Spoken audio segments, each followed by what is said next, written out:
joining today again for the Mangalati session. Now we will have this Srimad Bhagavatam class 325.44. Very nice verse because everything to be offered to Krishna, that is the main theme, and that's why in this bhajan I sang. So start Mangalacharan.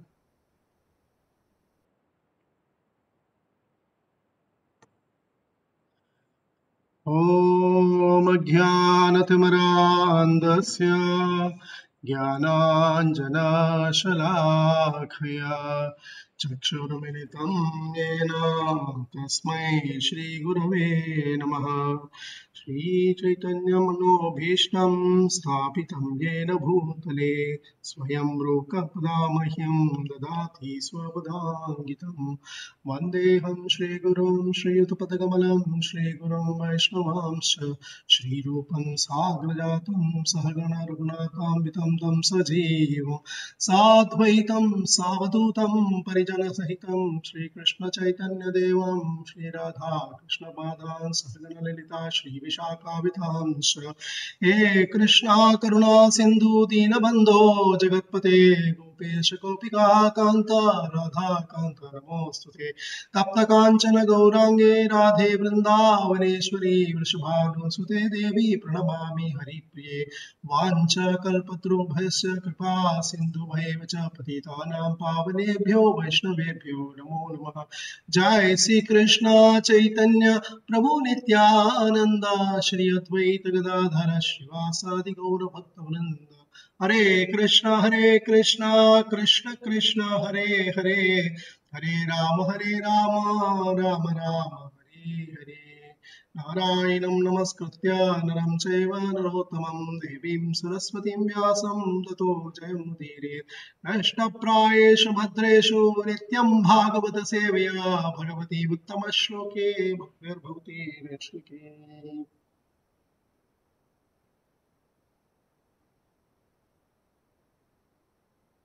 ॐ नमो भगवते वासुदेवाय। ॐ नमो भगवते वासुदेवाय। ॐ नमो भगवते वासुदेवाय।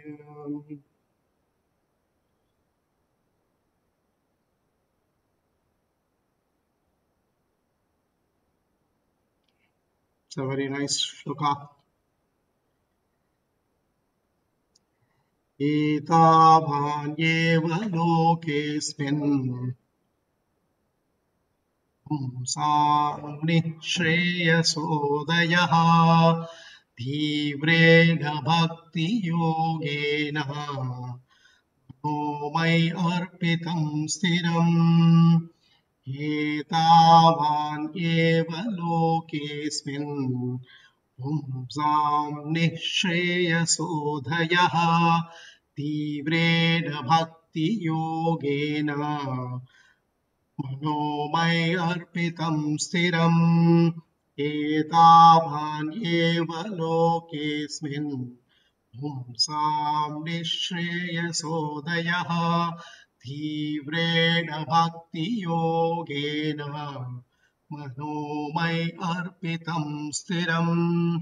एतावान् एव, only so far, lokesmin, in this world, pumsam, of men, nishreyasa, final perfection of life, udayaha, the attainment of, tivrena, intense, bhakti yogena, by practice of devotional service, manaha, mind, mai, in me, arpitam, fixed, stiram, steady. Translation and purport by Divine Grace A.C. Bhaktivedanta Swami Srila Prabhupada ki jai. Therefore, persons whose minds are fixed on the Lord engage in the intensive practice of devotional service. That is the only means for attainment of the final perfection of life. Therefore, persons whose minds are fixed on the Lord engage in the intensive practice of devotional service. That is the only means for attainment of the final perfection of life. Can I request any of the devotee who can read the purport?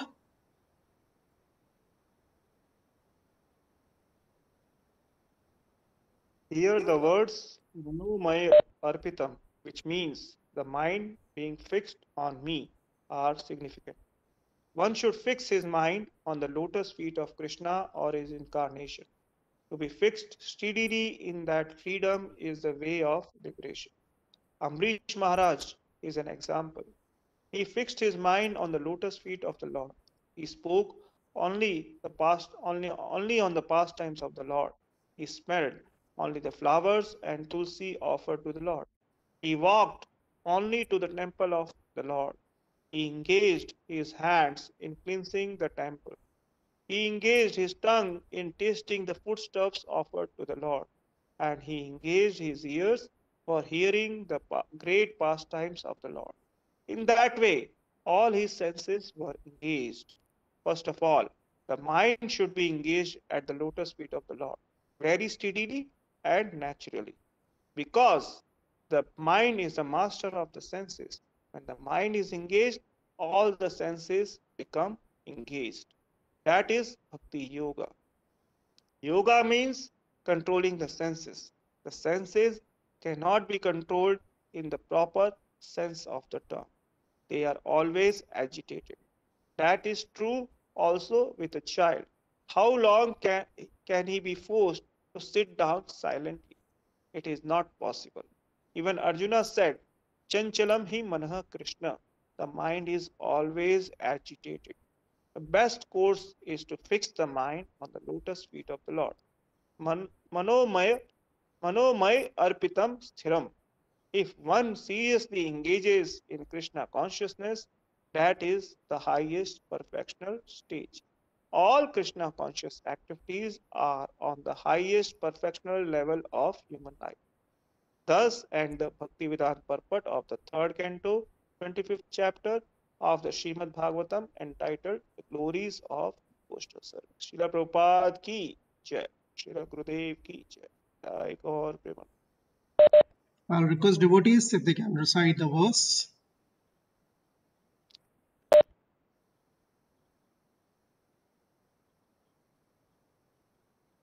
Hare Krishna.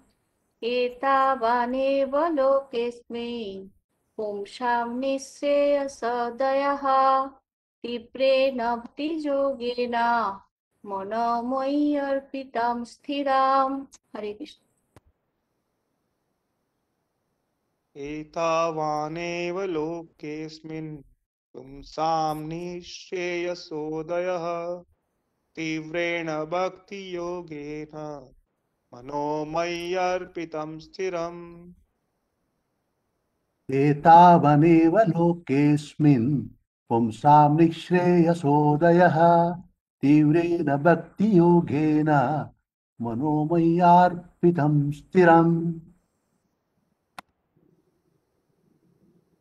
हरे कृष्ण. एतावानेव लोकस्मिन् पुंसां निःश्रेयसोदयः तीव्रेण भक्तियोगेन मनोमय्यार्पितं स्थिराम्. एतावानेव लोकेऽस्मिन् पुंसां निःश्रेयसोदयः तीव्रेण भक्तियोगेन मनोमयि अर्पितं स्थिरम्. Hare Krishna.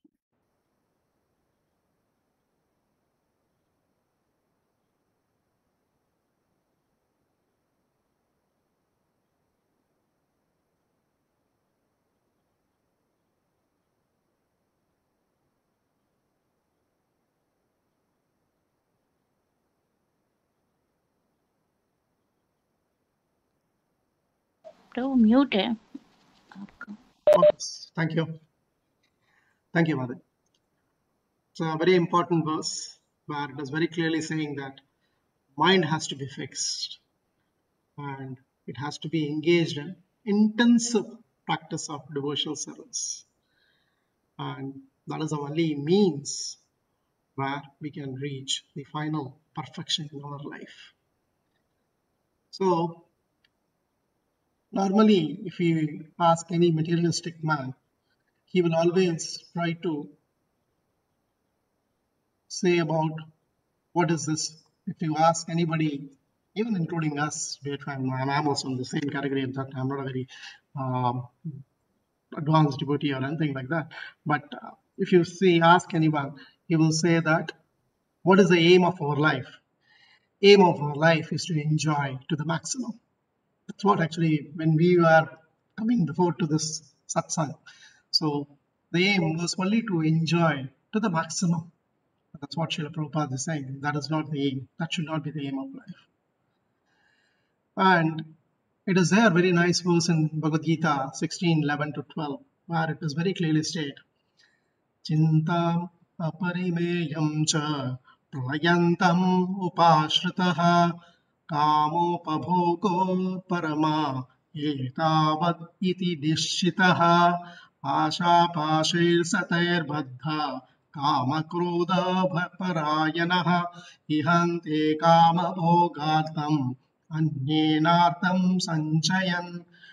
The translation goes, they believe that to gratify the senses unto the end of life is a prime necessity of human civilization. Thus, there is no end to their anxiety, being bound by the hundreds and thousands of desires by lust, anger. They secure money by illegal means for sense gratification. So that is what actually the aim of life, if somebody asks, that is the aim of life, is to enjoy maximum to the whatever possible. Srila Prabhupada very nice says, this is demonics accept that the enjoyment of senses is the ultimate goal of life. And the concept they maintain until death. There are plans never finished. They go on preparing plan after plan, all of which are never finished. And Prabhupada states one nice example also. He says there was a very rich man and he was asking the doctor that if his life can be prolonged for another 3 years. But you know very well, Yamasya Karuna Nasti. Yamraj has not at all has any mercy. The moment the time comes, you may have hundreds and millions of money with you, but of no use. You cannot save from the clutches of Yamraj, and he will take away at the time when it comes. So that's what here Srila Prabhupada says, that the best thing in our human form of life is to take up this Bhakti Yoga. Bhakti Yoga has been defined in Chaitanya Charitamrita, where it says, Bhakti Yoga is Vairagya Vidya, that is detachment. Bhakti Yoga means education of renouncement. That's what Sarvabhauma Bhattacharya has given in Chaitanya Charitamrita 6-54, where it says, Vairagya Vidya. Bhakti Yoga is nothing but Vairagya Vidya. Second, here Prabhupada also says that we have to renounce all the nonsense engagement. We are all following some dharma, no? Prabhupada gives in his lecture, he's saying we are doing samsara dharma, grahastha dharma, raja dharma, samajika dharma. So there are so many dharmas like that. But what is real dharma is given in Srimad Bhagavatam.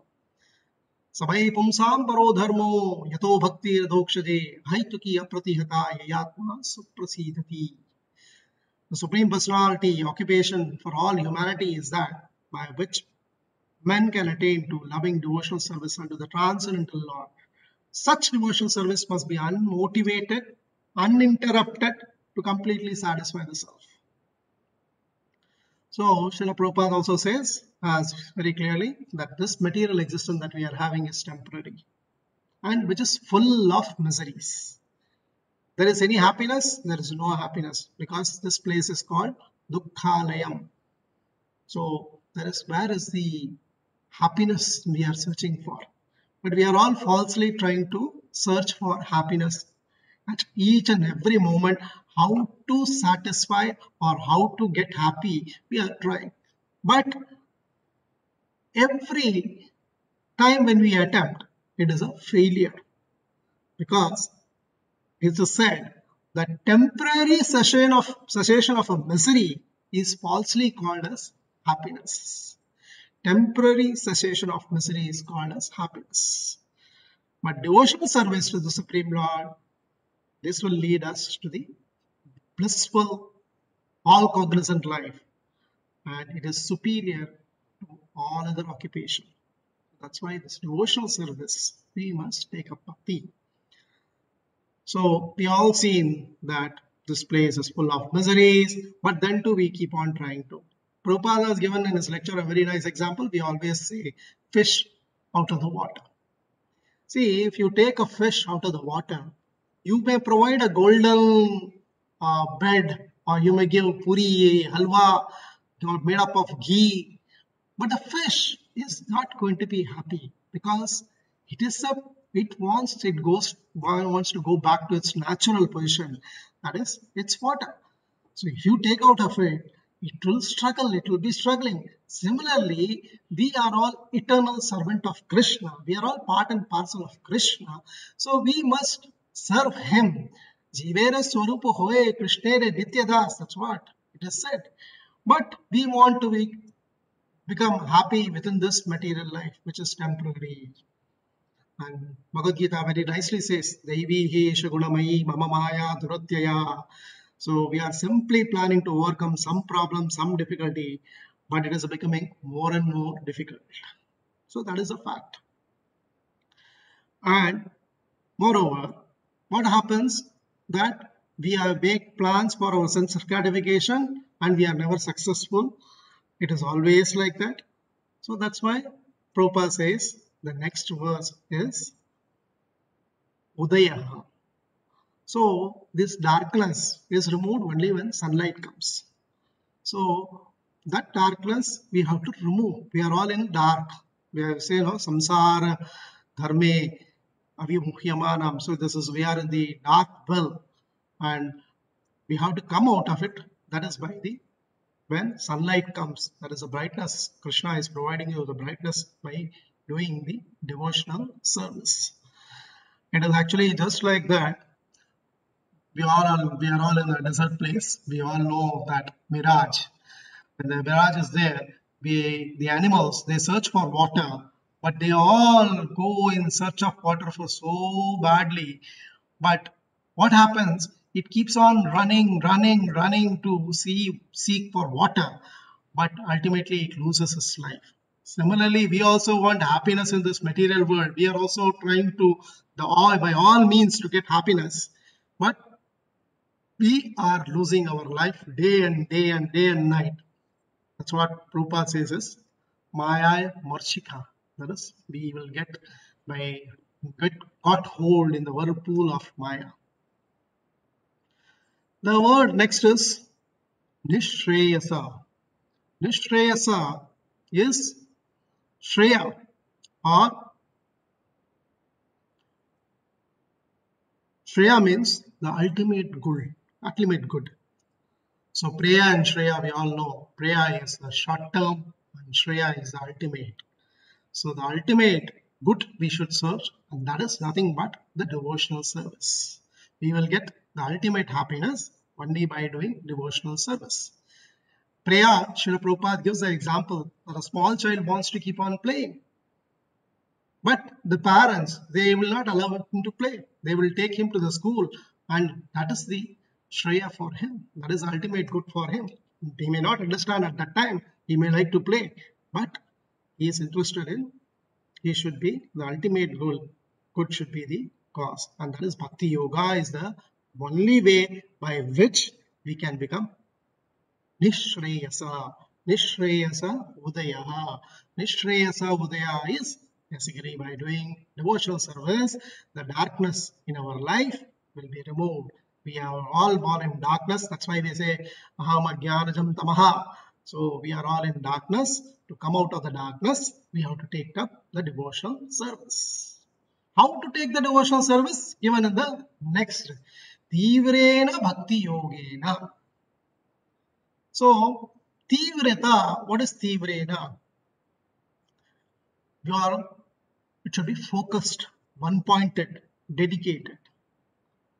So that should be the Tivrata, means that should be the dedication we must have, then only, if supposing you want to become an engineer, you want to get an IIT, how much of efforts the student puts to get the seat in IIT.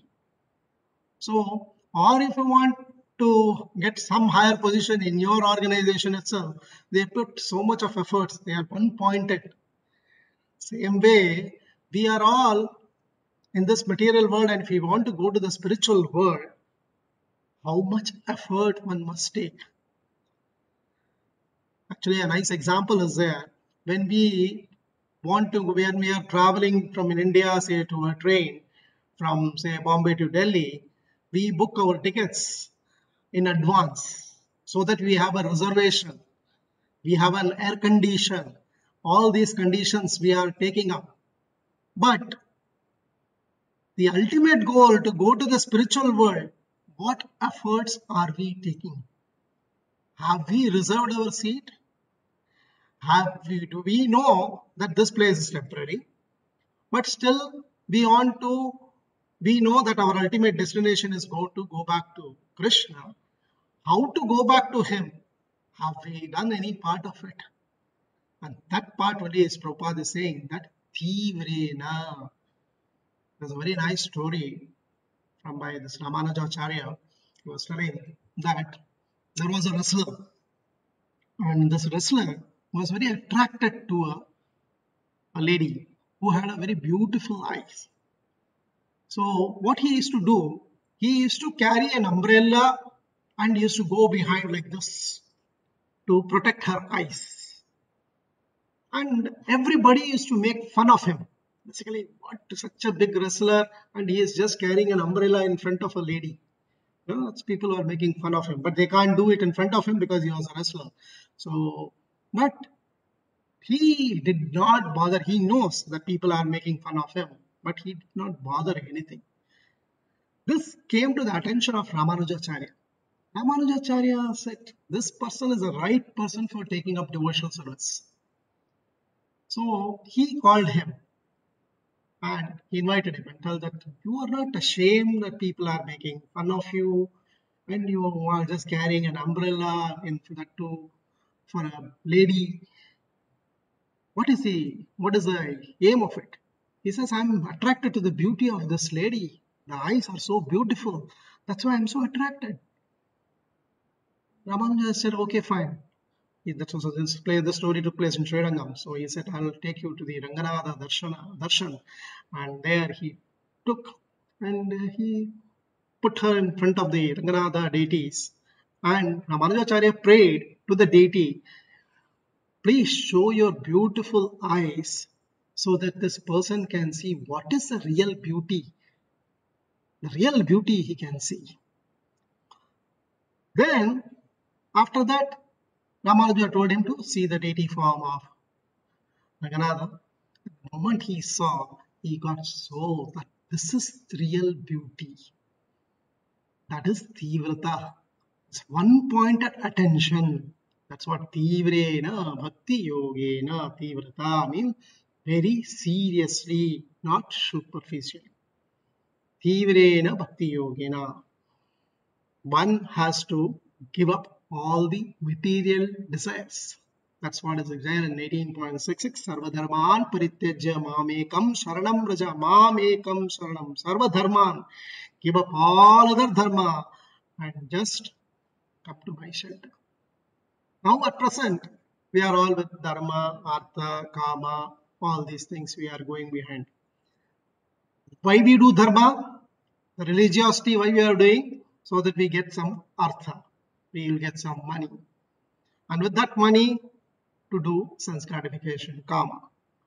So when we are totally fed up, when totally fed up with this, then we go to moksha. Oh, let me get liberation. So dharma, artha, kama, moksha, that's not the thing. When after that, when you get, even when you are not, you know that you are not going to get moksha also, then many people come to bhakti. So that's what actually Prabhupada says. Above all this dharma, artha, kama is the bhakti. So that is the stage where bhakti we start. So we saw Nishreyasa Udaya, So here Srila Prabhupada in the purport very clearly state the example of Amrish Maharaj. Amrish Maharaj, we all know how beautifully he was a king, but he was fully devoted to Krishna. He had actually ruling the 7 islands. The description is there in the 9th chapter, 9th canto, 14th or 15th verse, where it is very clearly said that he had the land of some, so he was the king of almost the entire world, and he was able to, how he was able to focus, he was able to concentrate on the Lord. So in this verse we all know Savai mana Krishna padara vindayo vacham sivai kuntha gunanuvarne karor harer mandiramarjinadisho shrutim chakarachyuta sat kathodhya Vandalingaya darshane drisho tadbhritya gatra sparsha anga sangamam granam cha tatpada saroja saurabe Srimatulsya rasanam tadarpite Pado Hare Kshetra Padanusarpane Shiro Rishikesha Pada Bibandane Kamam Chadasya Nachatu Kama Kamyaya Yatuttama Shloka Janashrayarati. Where Amrish Maharaj, how he is engaging in the translation, Prabhupada says, Maharaj Amrish always engaged his mind in meditating upon the lotus feet of Krishna, his words in describing the glories of the Lord, his hands in cleaning the Lord's temple, his ears in hearing the words spoken by Krishna or about Krishna. He engaged his eyes in seeing the deity of Krishna, Krishna temples, Krishna places like Mathura and Vrindavan. He engaged his sense of touch in touching the bodies of the Lord's devotees. He engaged his sense of smell in smelling the fragrance of tulsi offered to the Lord, and engaged his tongue in tasting the Lord's prasada. He engaged his legs in walking to the holy place and temple of the Lord, his head in bowing down before the Lord, and all his desires in serving the the Lord 24 hours a day. Indeed, Maharaj Amrish never desired anything for his own sense gratification. He engaged all his senses in devotional service in various engagements related to the Lord. This is the way to increase attachment for the Lord, to be completely free from all material desires. So we can see that he fixed his mind on the lotus feet of Krishna, words in describing the word of the Lord, hands in cleaning the temple of the Lord, ears in hearing the pastimes of the Lord, eyes in seeing the form of the Lord, body in touching the body of the devotees, nostrils in smelling the flavor of flowers offered to the lotus feet of the Lord, tongue in tasting tulsi leaves offered to him, his legs in traveling to the holy place where temples are situated, the head in offering the obeisances to the Lord, he desires in fulfilling the desires of the Lord. So 11 points are there, and that was nice Grantraj. And I'm going to give some points from this point where how practically we can apply it. See, first thing he's saying Savai Mana Krishna Padar, constantly engage our mind in the lotus feet of the Supreme Lord. This mind is very subtle. If you all have seen actually yesterday, Maharaj has stated, it is the only mind that makes the trouble. The sea is very near here. Just go and get the mind, go into the ocean. No need of it. Do that today. Take my mind also with you. The mind is the most difficult thing. It is the most obstinate thing. That's what actually Srila Prabhupada has given us. We are given the verse Chanchala hi mana Krishna pramati balavatram tasyaham nigraham manne vayureva suduskaram pramati bhalavat dridam. Prabhupada says, Prabhati, it's very obstinate and it's very agitating also. So, mind is restless, turbulent, obstinate, very strong, and to subdue is very difficult. I can even control the wind. That's what Arjuna in front of Krishna said. Prabhupada, in the purport to this verse, has very givenly said that intelligence is the driver, mind is the driving instrument, and the senses are the horses. Thus, the self, the enjoyer, the sufferer in the association of the mind and senses. So it should be understood that intelligence is supposed to direct the mind. But the mind is so strong and obstinate that often overcomes even one's own intelligence. So such strong mind is supposed to be controlled by the practice of yoga. That's what is Bhakti Yoga. That's what today's verse talks about. And Krishna didn't see when he asked this question, Krishna immediately replied back that Asamshayam Mahabaho Mano Durgitam Chalam Abhyasena tu Kaunteya Vairagyena cha Grihyate. He very said that Lord Krishna, O Almighty One, son of Kunti, undoubtedly it is very difficult to curb the restless mind, but it is possible by suitable practice and detachment. That practice is nothing but devotional service. That's what it is, Srila Prabhupada. This is a very powerful transcendental method for purging the mind of all misgivings. Srila Prabhupada in his purport is it.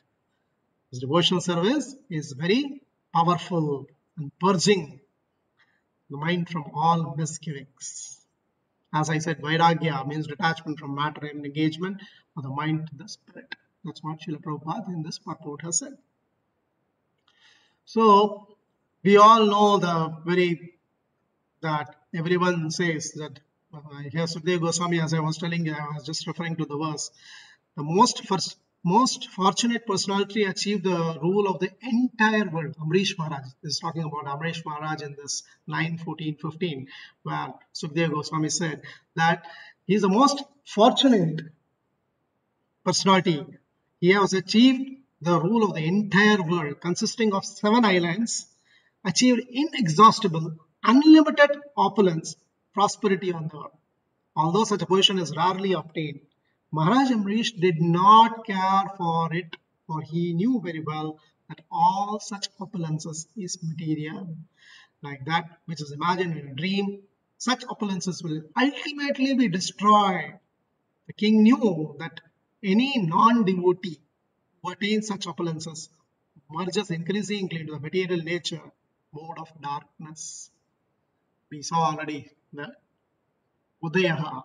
So here it's very clearly said that if you are in this material, when we have too much of material properties, then what will happen is we will all get attached to it.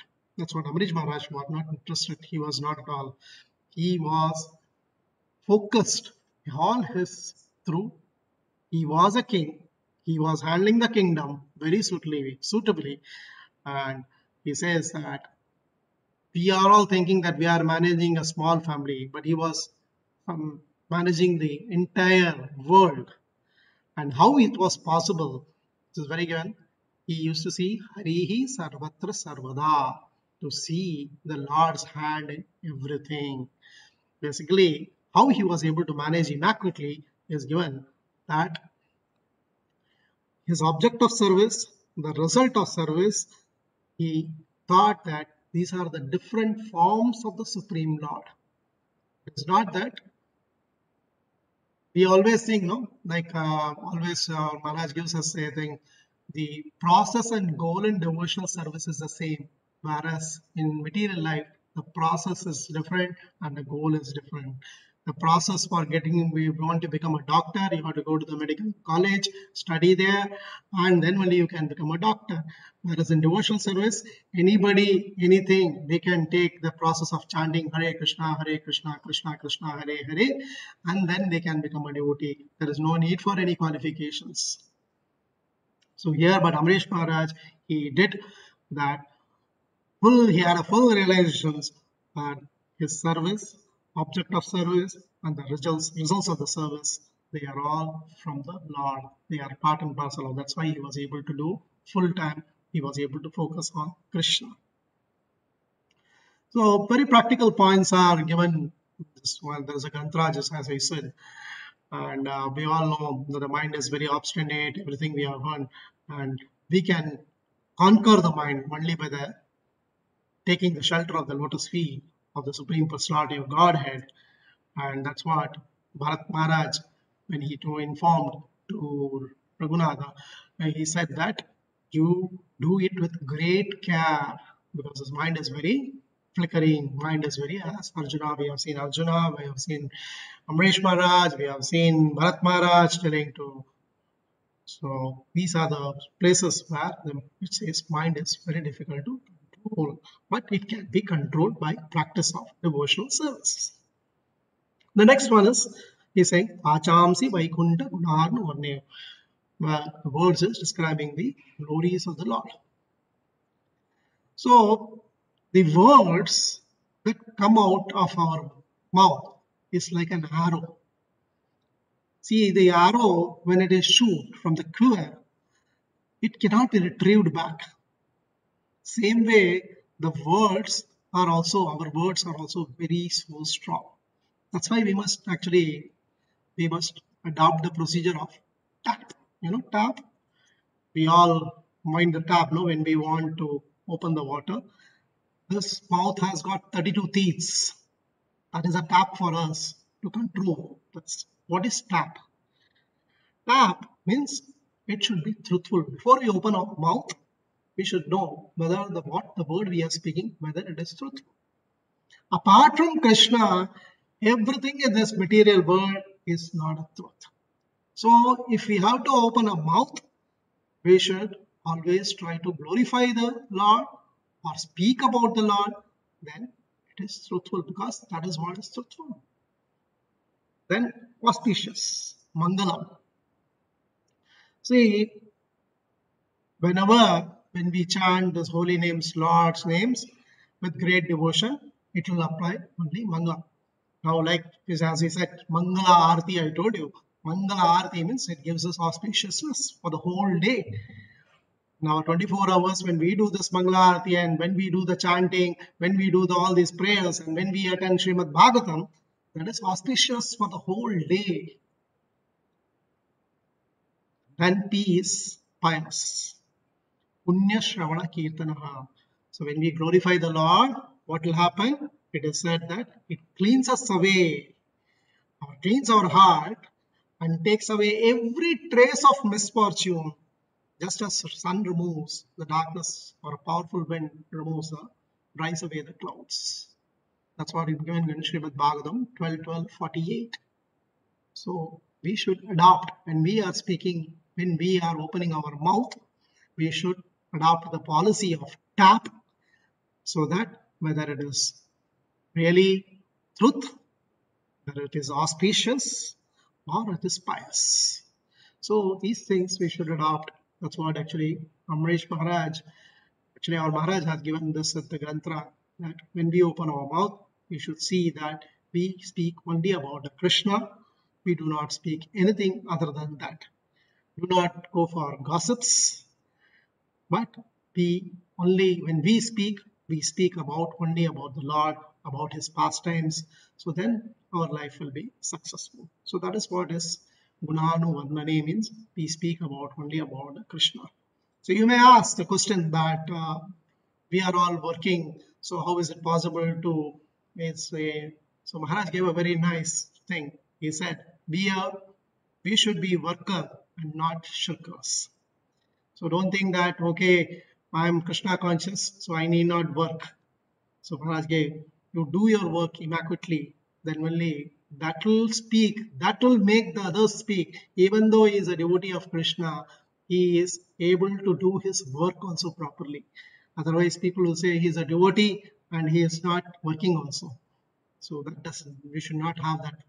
We should work so immaculately that the other person, when he sees, he should say how he is able to do the work as well as how he is able to take up the devotional service. So that's how it should be. So we should not try to, that is Vaikunta Gunanu Varnane. These are the things which are Vaikuntha Gunanu Varnane. Then coming to the next one is Karo Hare Mandira Marjinadasho. This hands should be used in cleaning the temple. Amrish Maharaj was a king. So if a king, he has several servants, but he himself used to clean the temple. That is the thing we should all adopt. We think we should have servants, or this is not my part, this is not my cup of tea, this is not, this devotion service is not for me, I cannot do like that. We should not. When the devotion service comes, we should take up it, whether it is a cleaning or it is any other, that should be there. And this hand Krishna has given us, it is so precious. We do not realize the importance of the hand. Even a small finger is injured, how painful it is. It's very difficult, you know. We feel we can't play kartal, we can't even brush our teeth if the finger has small problem. So that's why this hand, when it is in good condition, we must use it in the service of the Lord. That is what actually. So that's we should understand that we are able to hold the scriptures, we are able to play kartal, we are able to clap our hands, because this hand is given for us to do service to Krishna, and that's what Amrish Maharaj did, and that's why he was able to do that. Yesterday we saw about the cleanliness by Swayam Prabhu. He referred the verse 11:21.10, 21:10 to 15. So he said how the cleanliness, because with the hand only we can clean, no? Nowadays there are machines, but then too you require a hand to clean. So that's the thing. And whenever we have cleaned the place, our mind also becomes very clear. That is the beauty of it. The mind to be clean by when our surroundings are clean, then our mind is also clean. And our heart is a temple of Krishna. So Krishna resides in our heart. So we should take utmost care to keep it clean. How can we keep our heart clean? We all know Swayam Prabhu last week, Uttakchetu Darpana Marjanam. So Marjanam is basically by the sound vibration. He said nothing else but, and the sound vibration, what it cleans? It cleans in our heart, basically the lust, anger, greed, so many anarthas we have. So that is clean, that has to be clean. That's why Maharaj said that Bhagavatam in one hand and duster in the other hand. So once you clean you are cleaning by your things from by reading Srimad Bhagavatam, your heart, and also clean the place nearby by cleaning with the duster. That's what Maharaj said about it. Then the next one, if you do not use this, what will happen? It becomes like if you do not use your hand in cleaning, Srimad Bhagavatam says that if your hands are decorated with glittering bangles, the bangles may glitter, but it is of no use if it is not used in the service of the Lord. So that's why it is said. Then Shrutim Chakara Achyuta Sat Kathodaya. The ears must be used for spoken by whatever was spoken by Krishna, the Krishna Katha. So the ears should be filled, basically. That's what actually it said. Like our heart should be filled, the ears should also be filled with Krishna Katha. If the ears are not filled with Krishna Katha, then what will happen? It is just like a hole. That's all. In Srimad Bhagavatam it said, if you are not using in hearing the Krishna Katha, then it is just a hole. I'll give you a nice example that Bhaktisiddhanta Saraswati took all the disciples to Vrindavan. There Srila Prabhupada was also present in that.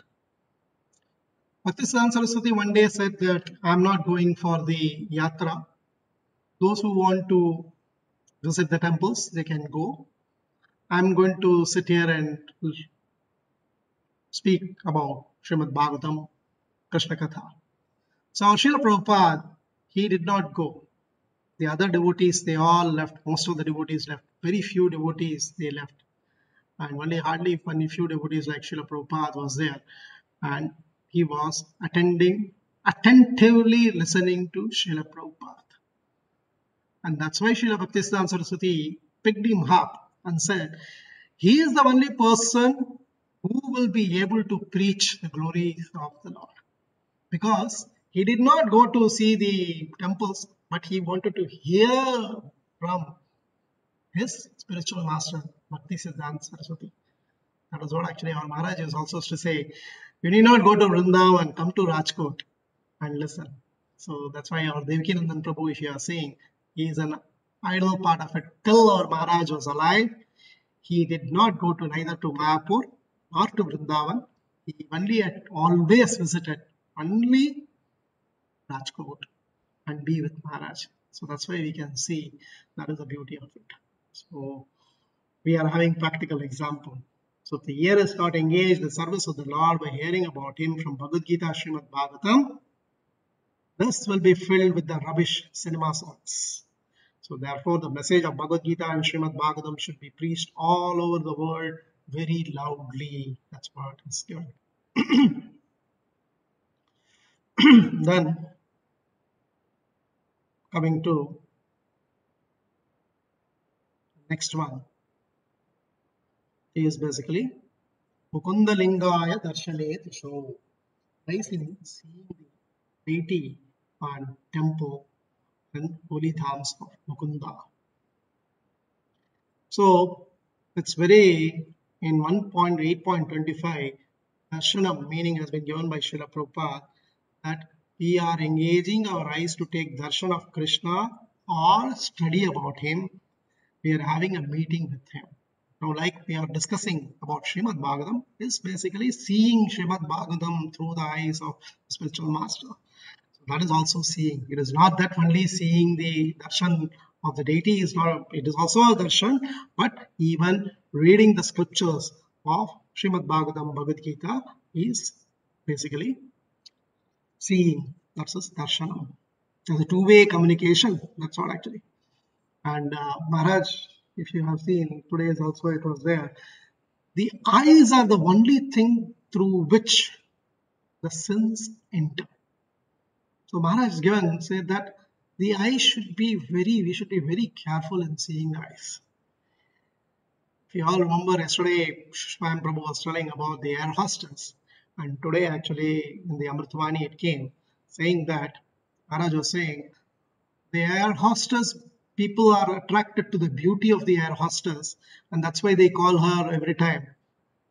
And when she comes, he doesn't want a juice, but he will say, I want a juice, to see her beauty. Just now we saw the example of the wrestler who was attracted to the beauty. So same way, these eyes are the main through which all the sins enter into it. So that's why we have to engage the eyes in seeing the beauty of the Lord. Just now we saw that story where, so that's how the eyes should be used. We should be using it in the service of the Lord.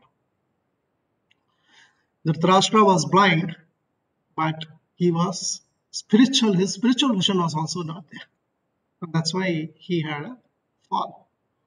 And he could not see Krishna even through the words of Krishna. He was not able to realize. And he could not realize that the Pandavas were so pious. So we should not be spiritually bereft. Even though if you do not have eyes, we should not be spiritually bereft. If you do not use the eyes in the service of the Lord, it is just like a plumes, peacock plumes. That's why I see. So that's how the eyes should be used in the service of the Lord. Then comes sparshanam. The sparshanam. So now because of the corona, we cannot touch each other's. So that's why Srila Prabhupada, I think he came to know, even before that corona will come. He said, sparshanam includes touching the books of Srila Prabhupada, studying them, regularly distributing them to others. So that is touching. So you do not worry that, oh, I cannot touch, so sparshanam is not possible. But sparshanam is possible. In Bhagavad Gita 6.28, it is very clearly given the definition of sparshanam is constant touch with the Supreme. So when we constantly touch with the good people, we will automatically become good. When we are constantly touched with bad, we will automatically become bad. And Krishna is the supreme good. So when we constantly touch with him by the process of bhakti, we also become good. That's what Srila Prabhupada in the purport of 628 gave the definition for sparshanam, that how we should sparshan. Then Prabhupada gives one more with a touch. Is basically the best example is the Govardhan Hill. The Govardhan Hill is the best example because Krishna's feet was always touching. Why? Because it was giving water for drinking to not only to Krishna but also to his friends. There were cows. The supply was given by this Govardhan Hill. There were soft grasses so that Krishna's leg doesn't get hurt. And Krishna and Balram used to play there, no? They used to play, and what they used to do, they were always serving not only the Govardhan Parvat, it not only served them, it also served the Gopas and Gopis because they are all also constantly. So that's why this Govardhan Parvat is always very jubilant, it says, because it had a constant touch of Krishna. Then comes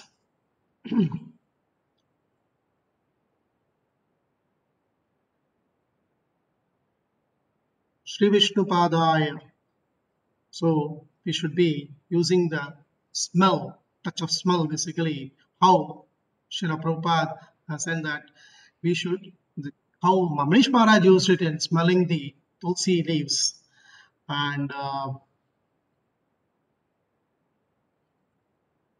by tasting the tulsi leaves, that was the thing, he was like, because of the fragrance of his lotus feet carried by the air and mixed with aroma of tulsi, their minds changed. This is actually for Shaunaka-Muni, the Sanat Kumaras, they visited because their mind got changed. They were all impersonalist, but their mind got changed only by just smelling the tulsi leaves coming from the lotus feet of the Lord. So that is how that changed even the impersonalist. That is, a smell should be used for service for Krishna. Then rasanam tadarpiti. So we should engage our tongue in tasting the prasadam that we always do. So that also Maharaj gave a very nice point. He says this tongue is used for talking and tasting food. So talking, we already said that we should not speak anything other than Krishna. Tasting of food, it is everything offered to Krishna only we should honor as prasadam. So that will give, by whatever we eat as prasadam, that only we will be able to chant. When we offer food to Krishna, we are able to chant, we are able to do our seva regularly, because when we take prasadam, that has an intense impact in our saying. That's why prasadam should be always, we should always honor the prasadam. We should always try to take only prasadam. So Mara also gave a nice example that we should eat on time. We should not, the stomach functions best when the sun is present, and hence even in Ayurveda it is recommended that we eat the supper by sunset. So before sunset, we should all have a prasadam. That's what actually. And this prasadam, Mara also gave another example saying that this is not a garbage box where we can keep on dumping. We should take it as much as is required for the body.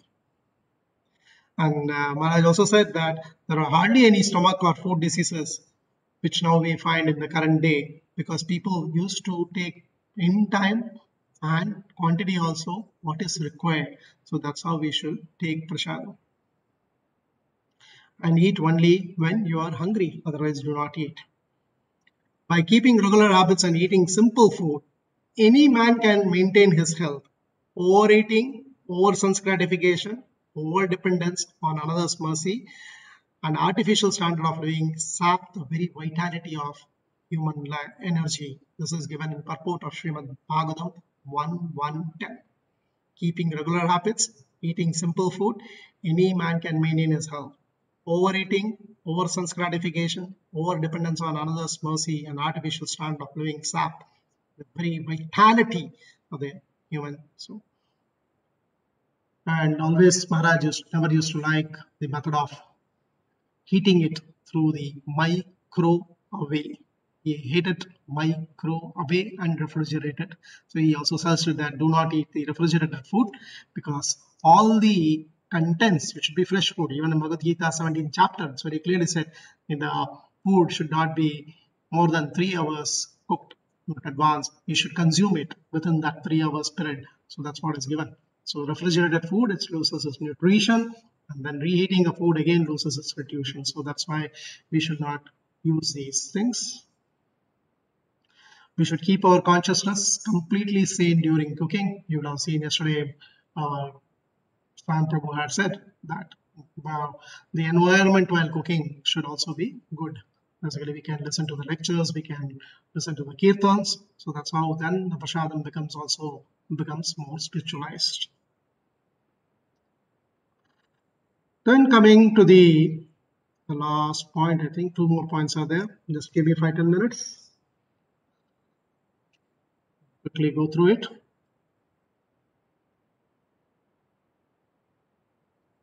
Then our legs, as Amrish Maharaj said, Pado Harir Kshetra Padanusarpane.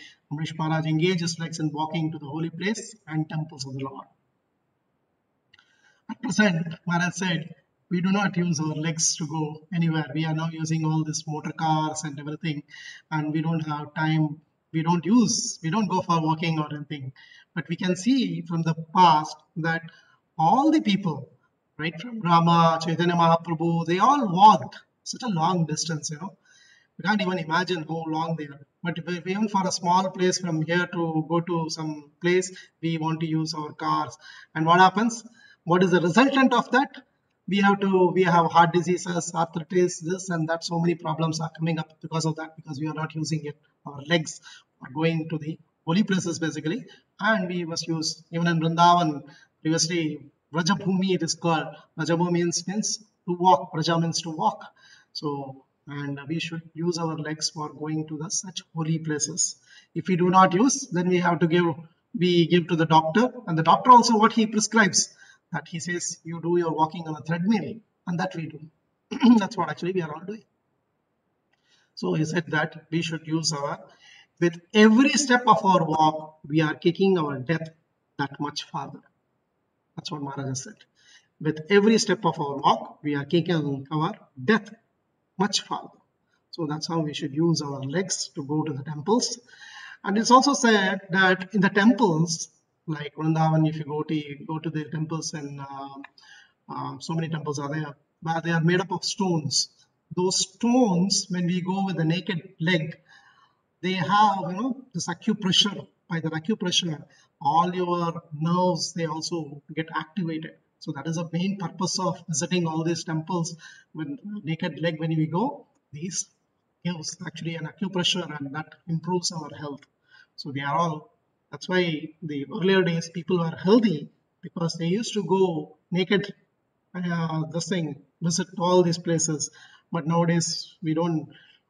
So that's why we should try to walk much as possible, so that we can go and we are able to do. Then coming to Pado Harer Nam, then we have this is finished. Then we have the next one is Shiro Rishikesha Padabi Vandane. Amrish Maharaj used to bow his head before the Lord. Nowadays, I've seen so many people, they do not want to bend before the Lord. If you do not bend before the Lord will make you forcefully bend. And we bend everywhere. That's what actually yesterday I was listening to when Prabhuji was saying that we bend before the barber. We cannot stretch straight, and the barber can cut you. But you have to bend before him. So any place we have to bend. And that is also further said See, the trees which have fruits, they bend. So similarly, if we have really fruits, then we must bend before the Lord. We should pay namaskar to the Lord. If we do not, we are getting drowned in this material life. Supposing a heavy turban is kept on your head and you are sinking in the water, because of the heavy burden, it will further sink you down. So that's why we should always see that we bend before the Lord. That's what actually is mainly meant. Otherwise, you will get drowned. A drowning man with a heavy weight on his head is sure to go down more swiftly than those who have no heavy weight. A foolish, puffed up man defies the signs of God and says that God has no meaning for him. But when he is in the grip of God's law, is caught by some disease, cerebral thrombosis, that godless man sinks into the ocean of nations by the weight of the material acquisition. So this is the warning that is given that we should always bow down before the Lord. The last point is basically kamam cha dase natu kama kamyaya. This is a very important. Amrish Maharaj engaged all his desires in serving the Lord 24 hours. We saw 24 hours a day. And desires, they'll always be there in the mind. And senses are the instrument by which we can satisfy it. So it is very interesting to see that Sukadeva Goswami is starting with engaging the mind and ends with engaging our desires in Krishna's service. So that's how we should remember that we should always try to, our desires should be only to serve the Lord, Supreme Personality of Godhead at all times. Kamam cha dasye. Advancement in devotional service depends on the intense desire we cultivate to be a servant of the Lord in all possible capacity. So that's how we should be able to, we have to take all our desires to serve the Lord. That's the thing. That's what actually we should do. By making plans with determination, one can give up the lusty desires for sense gratifications. So we should have basically we should have a determination. When we have a desire should be fulfilled with determination. So if there is a desire, there has to be determination.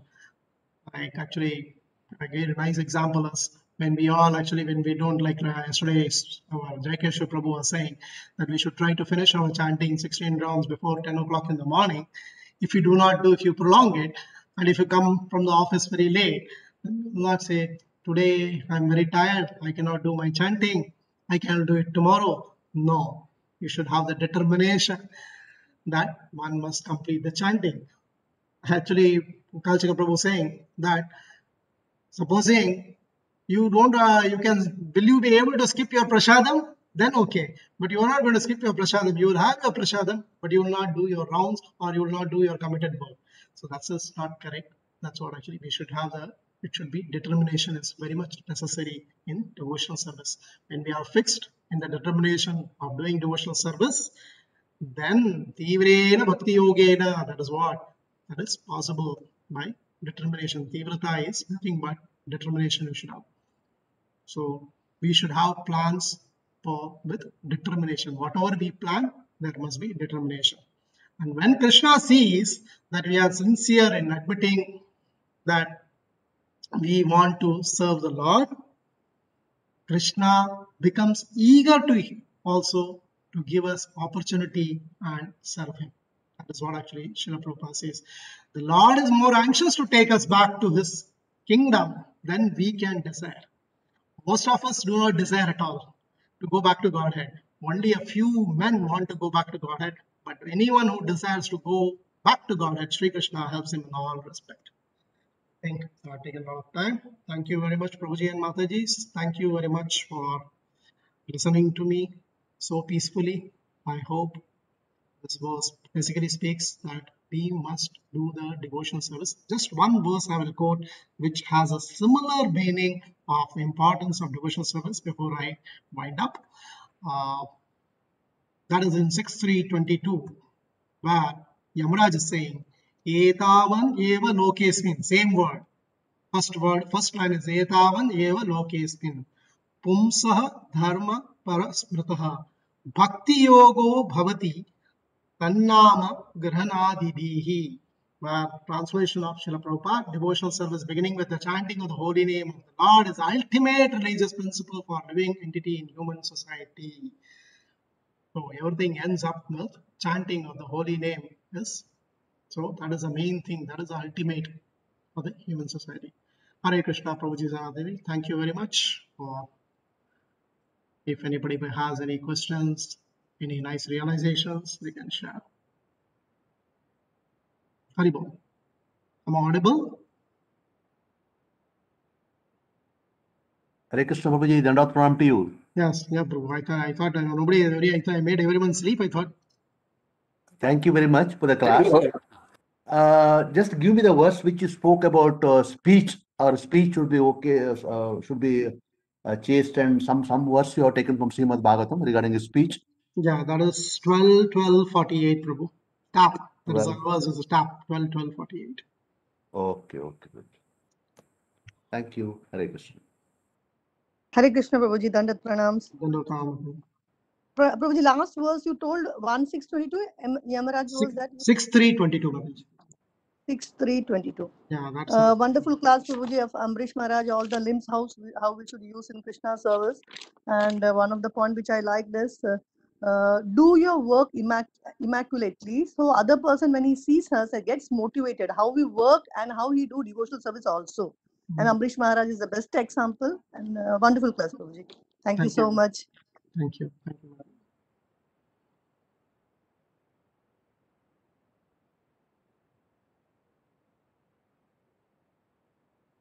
Hare Krishna. So we can call an end for the class or any.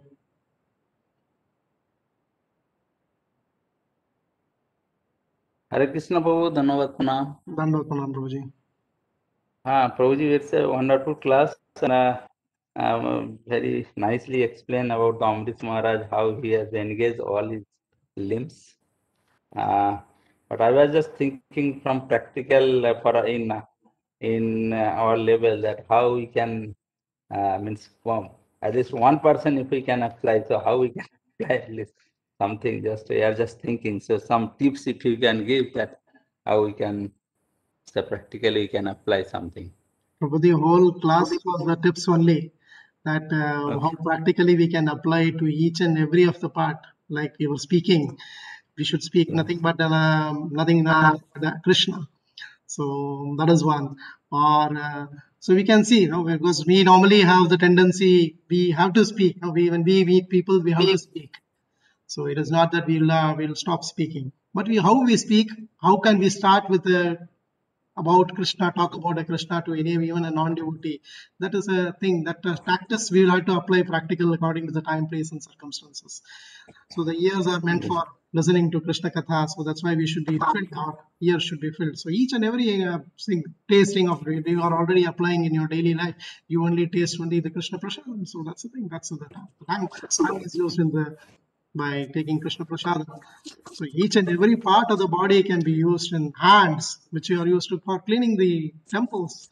You should not think that it is a minor services, but this hand is so important.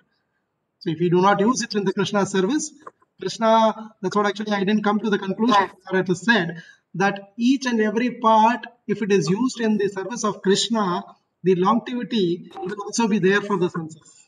If you do not use for that, one day he can pick it up, any of the senses, like the eyes, ears, anything. If you do not engage, now we are all young, so we are able to use it to the fullest extent. But time will come that when our senses will be withdrawn. So that's why we should use it for Krishna's service. Like Srila Prabhupada is a living example. Actually, I didn't tell you in that. Actually, it is there. Srila Prabhupada said his disciples are engaged in the service, and he himself, even at this age of 79, at that time he was 79, he said, I want to serve Krishna. If I do not serve Krishna, I feel bad. So we see the practical example, Srila Prabhupada, even till the death, He was using his dictaphone for dictating the lectures of Srimad Bhagavatam. So we can see. So they have used the senses in the service of the Lord. That is why we are able to retain it. If we do not use it for the service, Krishna can withdraw it. So that's okay. Thank you, Prabhuji. I was just thinking mainly for the mind, because whatever we are doing, okay, we are trying to do something, but mind is still not on the service. Mind is something else, and senses in the service, but mind is something else. Yes, mind Like is that. fully filled, Prabhu. Mind is fully filled with Krishna's service, then where is the mind will go? If all your senses, you are engaged in the service of the Lord, the mind will have no place to think of anything else. Mind will not go anywhere because all your senses are engaged. Mind is only a via media to engage. So if the senses are all engaged in the service of the Lord, mind is automatically engaged. Okay, Prabhuji. Yeah. Okay. So it is a via media. Hare Krishna Prabhu, Dandavat Pranam. Prabhuji. Prabhu, you took a very nice point. The class was wonderful. You told that when Krishna sees us, we are attentive and determined. Krishna is eager to give us the opportunity to serve him. And you quoted the example early from the class was about Devaki Prabhu not going to any temples anywhere in Mayapur or Vrindavan until Maharaj was here. He was only focused on serving Maharaj. And Krishna gave him the opportunity to serve, and that is a very good point. And then also I will tell about yourself that you had the determined to serve your mother, how Krishna made the arrangement that, see, it is not only to the serving attitude comes everywhere, the determination to serve a parents, to serve a guru, that you told about Devaki Prabhu. So Krishna made the arrangement. Then about yourself, you had a determined to serve your mother from that age which she came here, how we struggling to get the visa and all those things. Until the age of 93, 95, you served her in Abu Dhabi, and how nicely Krishna arranged. And the mother's consciousness was that at that age also she was chanting, she was reading Narayaniam. We ourselves, all the devotees, was witness, and that beautifully Krishna took her to India at the last stage where she can leave her body in that land where which Bharat Bhumi, that is beautiful that you told this one. We should have the determination and attentiveness, and then Krishna gives the opportunity, Prabhu. Thank you very much for this point, Thank you very much, bro. It is actually because of you my mother stayed here. No, Prabhu, don't tell me it is because Krishna, what, and I am just a small instrument in these all things. It is all Abhirya Kanyare Mataji and you are all desire, What way wonderful that you served her. All credit to Mataji and you all, and even Karthik, all you all served, This is all a lesson to be learned. Thank you very much, Prabhu. Thank you very much. Thank you very much, bro. Thank you.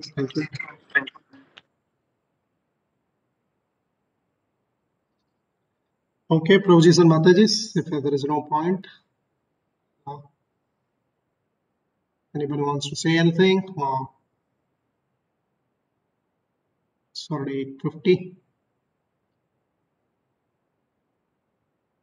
Hare Krishna, Prabhujis and Matajis. Thank you very much for joining this Mangalati.